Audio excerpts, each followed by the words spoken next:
Welcome to the All Recovery Talk podcast, where we talk all things recovery and substance use related. We're your hosts. I'm Kevin. And I'm Lenny. This podcast was made for people in recovery, people with substance use disorder, allies of recovery, and everything in between. Both Lenny and I are in recovery and work as peer support specialists at the only nationally recognized recovery community organization in North Dakota. Good morning, Lenny. Good morning, Kevin. Today we're going to introduce ourselves and really dive into our own stories of substance use and recovery. That's right. We're going to talk about our lives, what our lives were really like, and where we are now. This is the first episode, so all of you listening can really get to know us and why you should spend 30 minutes every week listening to us. Before we get into all the details, you can always find more information about us, our nonprofit website, and how to contact us in the show notes. All right. So, you want to go first, Lenny? Sure, why not? So, hey friends, my name's Lenny. I have a sobriety date of February 19th, 2021.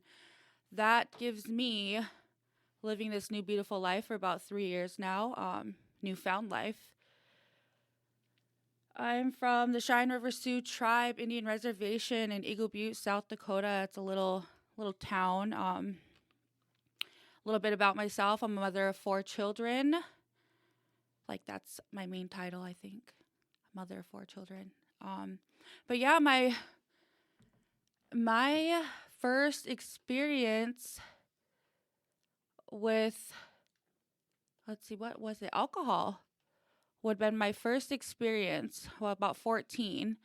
Then from there, it was just one experience to the next experience to the next experience. And I went through all high school like that, living in chaos, it was all normal to me. So it wasn't an issue. You know, I come from a family of people that battled with mental health issues and substance use.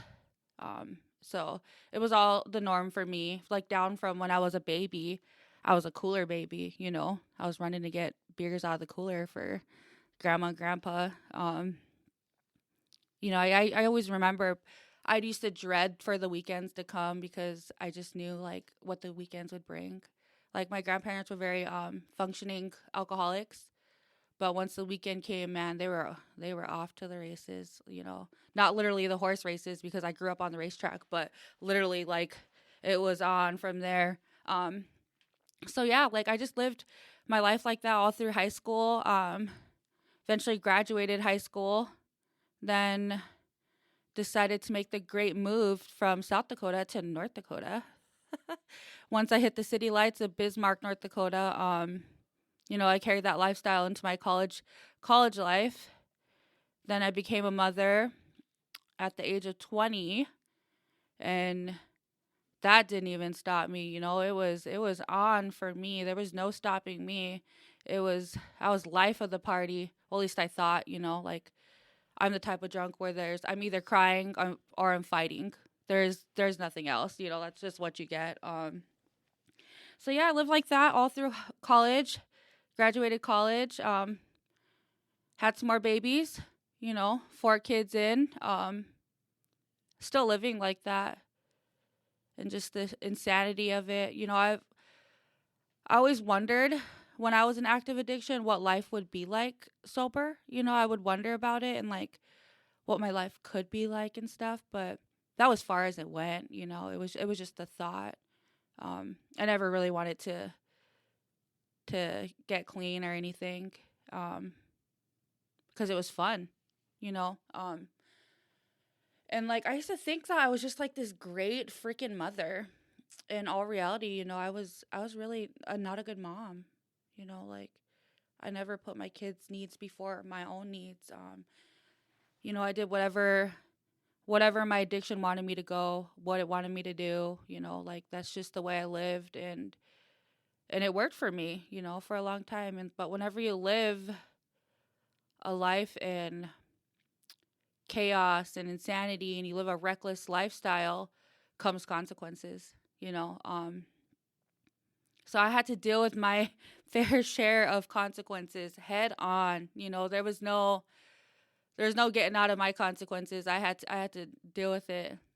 And I had to face a lot of legal issues. That didn't even stop me. I was so good at manipulating people and telling people what they wanted to hear. I was really good at it, like super good at it. So yeah, I lived like that I drug my kids through the trenches of alcohol and drugs their whole life too. Till 3 years ago, you know, I found recovery here in Minot, North Dakota. I went to a sober living house, and that was called the Sanctuary Sober Living here in Minot, North Dakota. It was the best experience of my life, and it paved the way for me to be able to show up for my kids and live the life that I live today. Like today I'm a certified peer support specialist. I work for Minot Area Recovery Community Organization. Like I get to help people. I'm a present mom for my kids. Like it doesn't get any better than that. At one point, all my kids were well, three of my four kids were in foster care.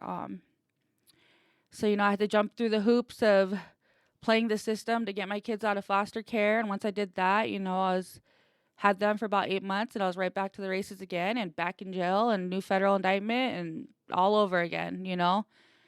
So it was just this lifestyle of misery, I felt like. But like today I don't really look at it as misery. Like it was like all lessons that turned into blessings. Like today my story can help somebody. Like I never looked at it like that. I could actually have a job to where I can help people. I could use my lived experience to actually help somebody, give somebody hope. Like I never thought I'd be able to live the life that I'm living today. I have a healthy relationship. I have a amazing soulmate.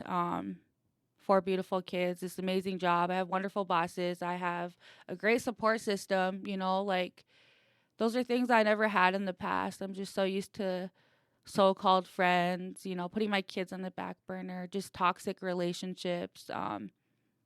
And I'm talking toxic because I was a toxic one.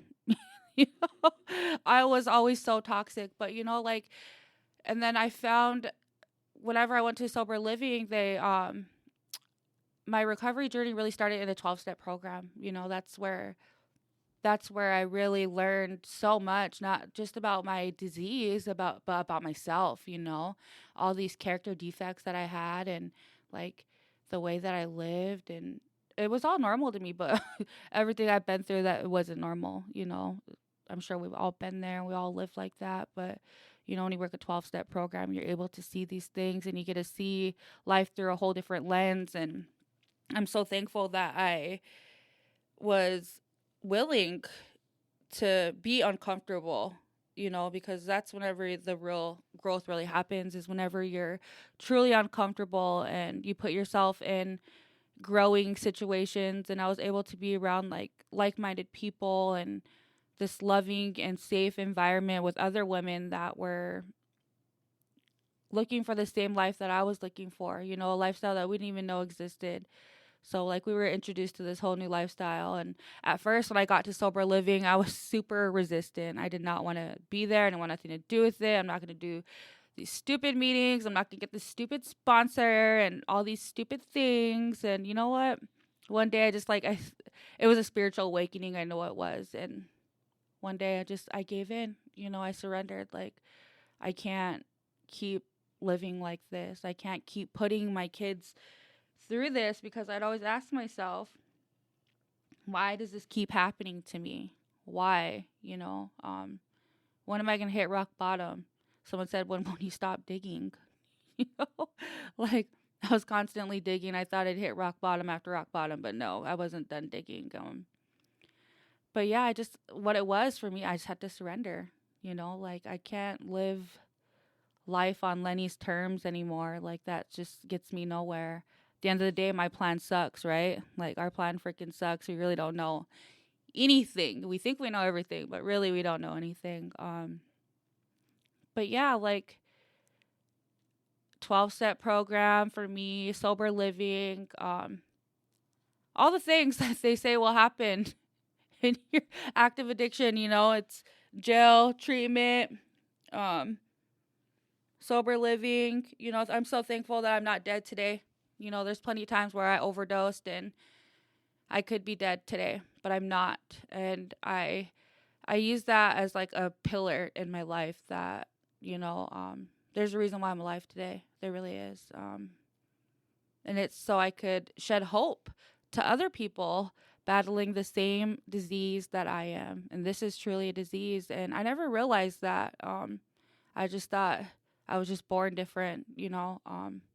I can never stand the person looking back at me in the mirror, and I could never, like, I just didn't like who I was, but everybody wanted to be around me. But why was that? Because I had what they wanted.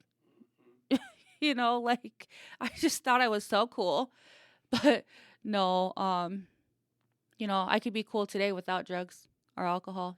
I could show up for my kids, and that's all that matters to me is, what kind of person am I today? How am I showing up today? I can't be worried about what Tom, Dick, and Harry are doing. Like, I'm gonna drive myself crazy. What did Lenny do today? How did Lenny show up today? Was I loving and kind to everybody? If the world was just a little bit more kinder, it'd be a great place. But yeah, today I'm just taking the highs with the lows and everything in between, and just loving every experience that I have here on earth, because I wouldn't be here today, if I would never found recovery. And recovery looks different for everybody, it does. It's just finding what really works for you in your pathway. There's so many pathways. Everybody thinks that it has to be like a certain way, but there's so many pathways. So it's just finding what works for you and what will have the best outcome for you and sticking to that. So, yeah, it's just a little bit about my story. I will be talking more in more podcasts, different topics, so you'll get to know a little bit more about us. But that's just a little bit about my story. Typical story, I guess you should say. We've all been there. We all lived it. But yeah, that's how I came from darkness to light. And, every day is a different battle for me, but I just choose to remain teachable because I don't know everything, and just be teachable. And, like, I'll get through whatever obstacle comes at me. That's just with being willing and open-minded, really. I was so closed-minded before, like, I thought I had it all. But yeah, that's just a little bit about my story. You're up, Kevin. Awesome. Thank you, Lenny. And yes, you are a great mother. I see it on a daily basis. Well, thank you, sir. So, I'm Kevin, and I'm a person living in long-term recovery. So for me, my story is in essence similar to Lenny's. Growing up as a child, my family is full of people with the disease of addiction. Whether or not they realize it or not is a different story. Like Lenny, my first experience with something was alcohol. I was 4 years old, and my dad was working on his car, and I thought I was drinking Mountain Dew, and I found out later in life that it was Budweiser. That's why I probably never really liked beer. But so I grew up in a normal family. My parents have been together for 40 some years now. I have a brother and a sister. My parents get along. Just that, that not quite leave it to Beaver type family, but in essence, there was nothing really off about my childhood as far as my family came. They had jobs, they paid for, I didn't have much, but, I still had stuff. Growing up, I always, felt different growing up. Whether that be the fact that, kids made fun of me because of the clothes that I wore, because I wasn't wearing the same clothes that they could. that their parents could afford, or, just not feeling like I fit in. Um, I grew up and went to school in the era of kids have ADHD, um, back in the 90s, and I got put on ADHD medication in the summer of fourth and fifth grade. Um, and I think that's really the first time that I found out what mood changing, mind altering substances were. Even though I was taking them as prescribed, that I knew that they made me feel different. And through taking those, there were times where I felt like I fit in, or, I just felt different than I normally did. And I liked it, because I wasn't that person anymore, that I normally was. So I went through school, and I, hung out with the wrong kids in school. Um, I started using marijuana at the age of 12, on a very consistent basis. Stealing it from family members, going out and using it with the older crowd, um, because they made me feel like I fit in. I can remember the first time that I actually got high on marijuana. I ended up passing out at this kid's house, and his sister thought it would be funny to throw Cocoa Puffs at me. Um, to where I woke up in a pile of Cocoa Puffs, and I ate all those Cocoa Puffs. I was munching out. Um, Had the munchies. yeah, yeah, bad. Um, you know, and I hid my usage from my parents. It wasn't easy, but I did for a very long time until you know I switched substances. I was one that would trade one for another, or just try a new one because that's what everybody else was using. So I can remember, going from just smoking weed. Next thing you know, I'm using cocaine, and then I'm smoking crack, and the progression it naturally got worse until I found the substance that I fell in love with, which was methamphetamine, because it gave me that feeling that my ADHD meds did. It allowed me to become somebody that I wanted to be. I started using methamphetamine at the age of, I think it was 16, and I used methamphetamine pretty regularly, until the age of 31. Well, from 16 to 21, I used it pretty regularly. From the age of 21 to 31, I used it every single day. That is how I survived life. My addiction, it got bad. I went from using to escape my reality to using to stay in my reality, in my own created reality. And naturally, it took more and more and more to get to that point. Um, by the time I was done using, I had to use over an 8 ball a day to get to my reality, um, every single day. Also, during that time, I put myself into relationships that were extremely toxic, thinking that I was in love, only to find out later in recovery that I was just in lust with people. Um, it was hell that I put myself through for 19 years. But I justified it, justified to myself that it was okay, because I wasn't hurting other people. I wasn't doing anything but using drugs. You know, my disease got me in trouble with the law. I have 3 felonies, 2 of them which got dropped to misdemeanors. I have countless domestic violences because of my substance use. DUIs, things that normal people don't get. I've gotten because of my disease. Things that, most people, offenses that most people dread, now that they've got them, I use, you know, in a positive way.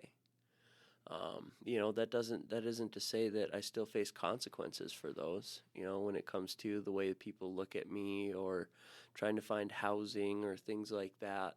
But, there's always light to the darkness.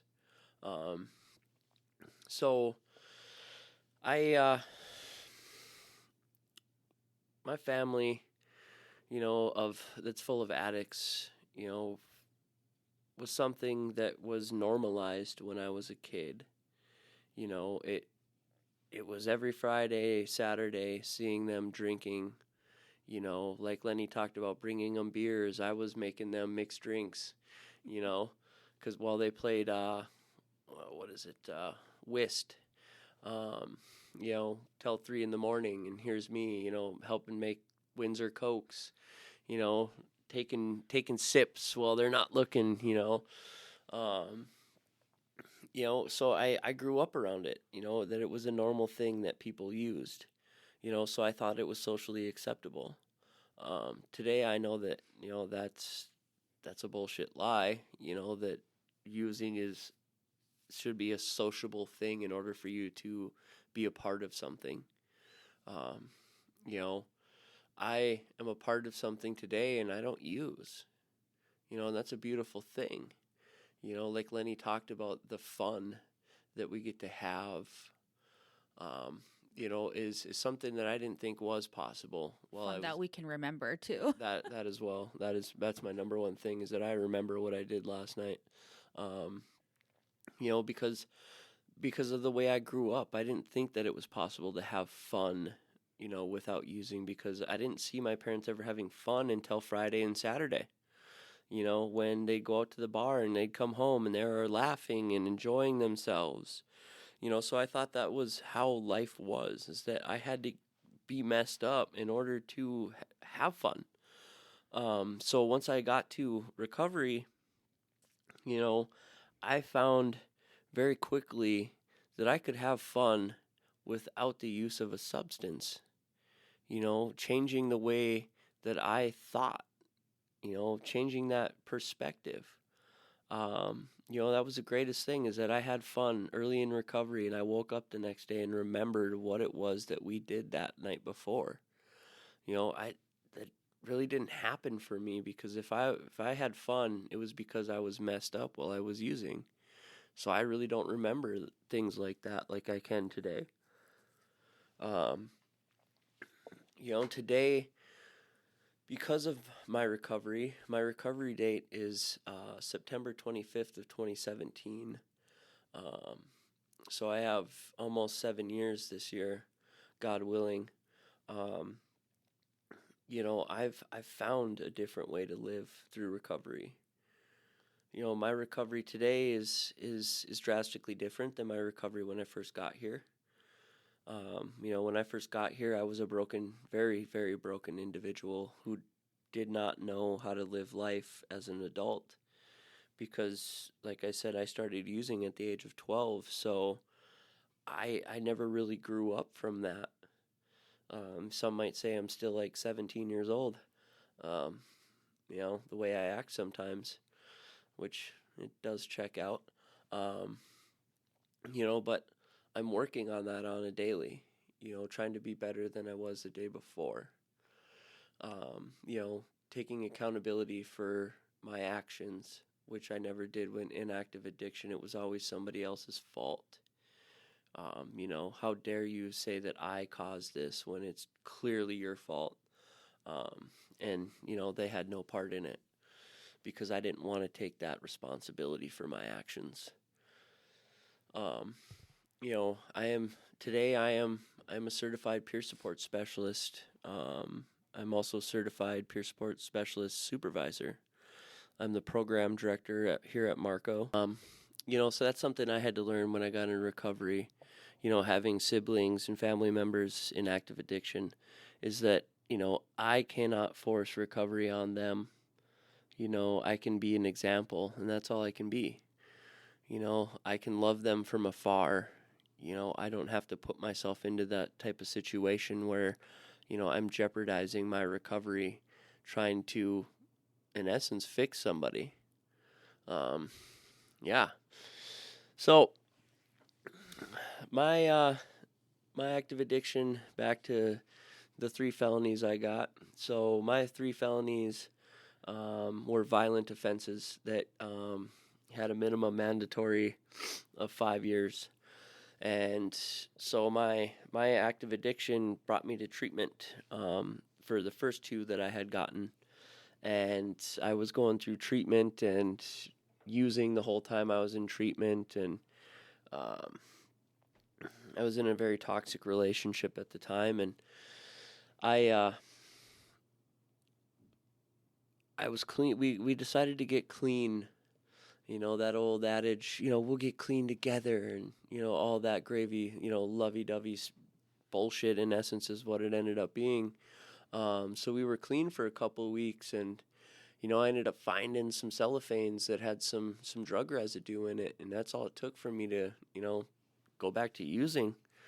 And in that time, from that time span of me using, within 8 hours, I was in jail again for another terrorizing charge, over some stupid stuff, and I was still going to treatment and in aftercare. I failed every single UA I got while I was in aftercare for either marijuana or methamphetamine, and I went to the last class.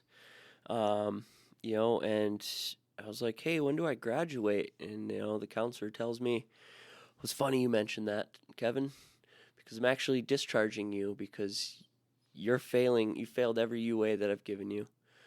And I'm like, oh, okay. Surprise, surprise. Yeah. Like, oh, it's weird I asked you that question when you were going to do that today.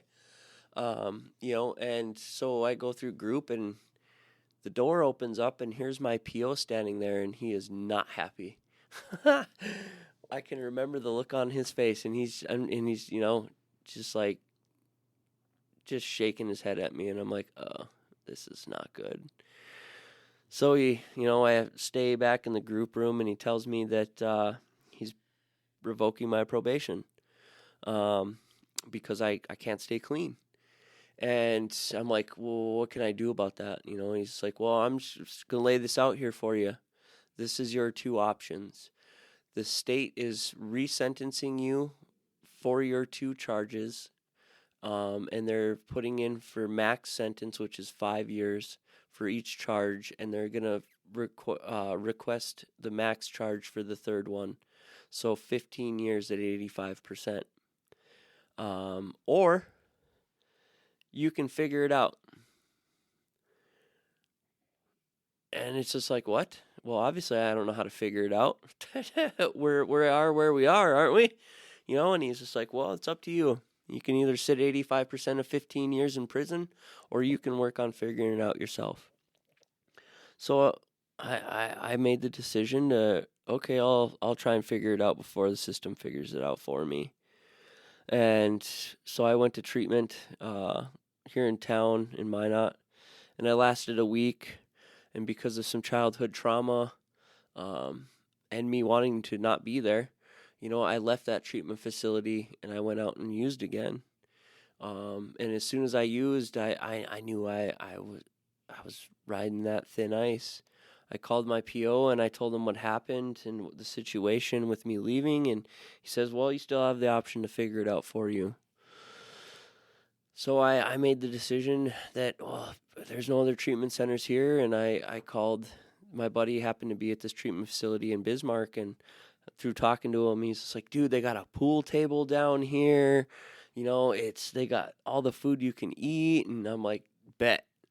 So I called down to New Freedom Center in Bismarck. Yep, pretty much. It was just like, oh, okay, this sounds awesome. They got a pool table. So I love playing pool. So I called down to New Freedom, and first thing, they're like, how can I help you? And I'm like, hey, do you guys have a pool table? And the guy's like, well, that's a weird question. Yeah, how do you know that? I said, well, I have a friend that's there, and I need treatment, or else I'm going to prison.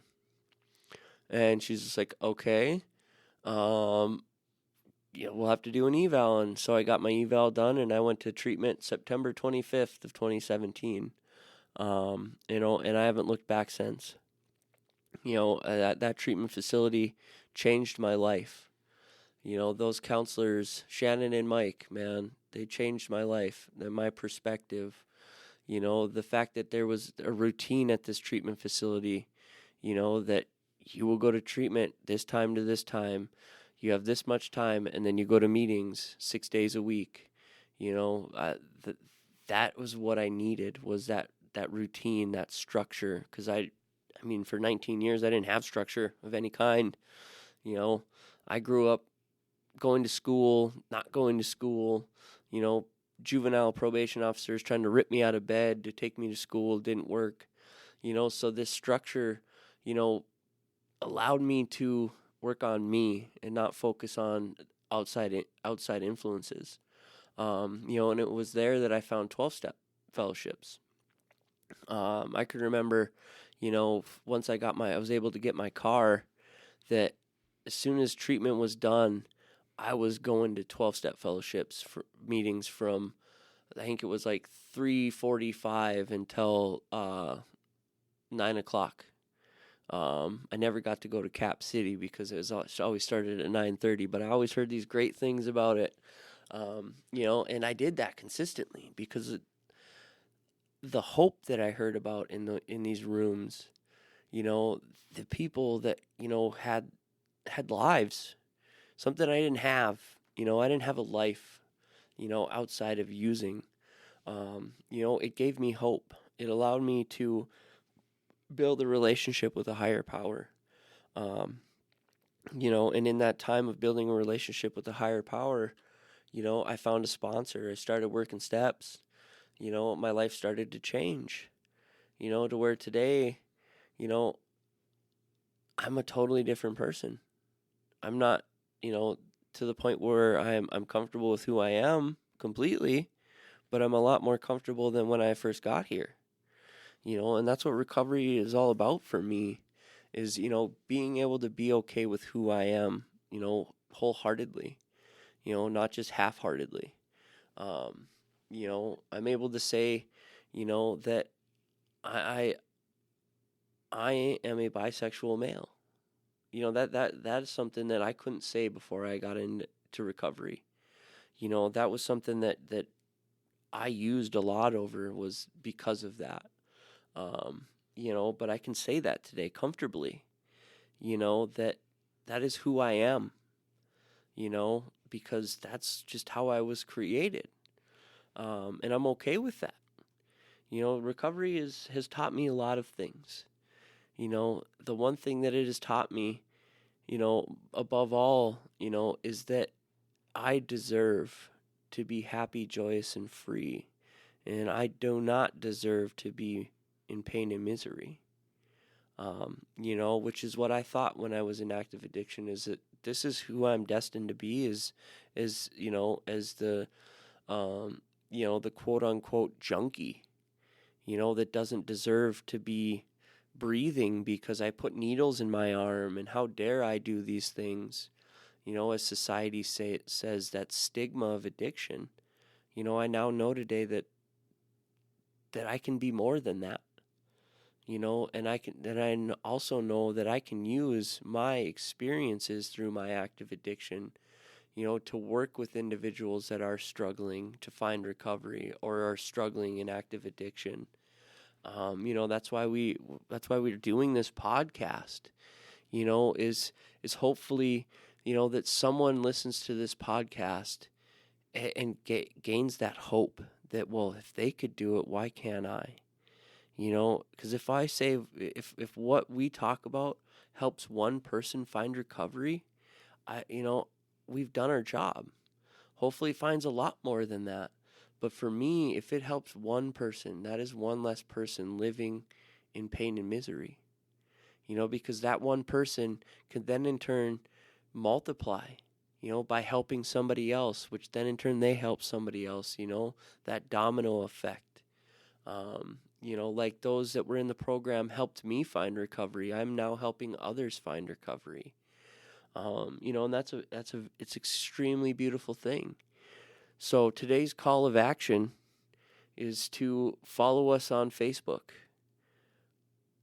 or check out our website. That'll be in the show notes. Leave a comment, let us know where you're at in your recovery. Thank you all for listening today. Our next episode, episode 2, we'll be discussing whether or not am I an addict. You guys have a great day. Thank you for listening. Bye, guys.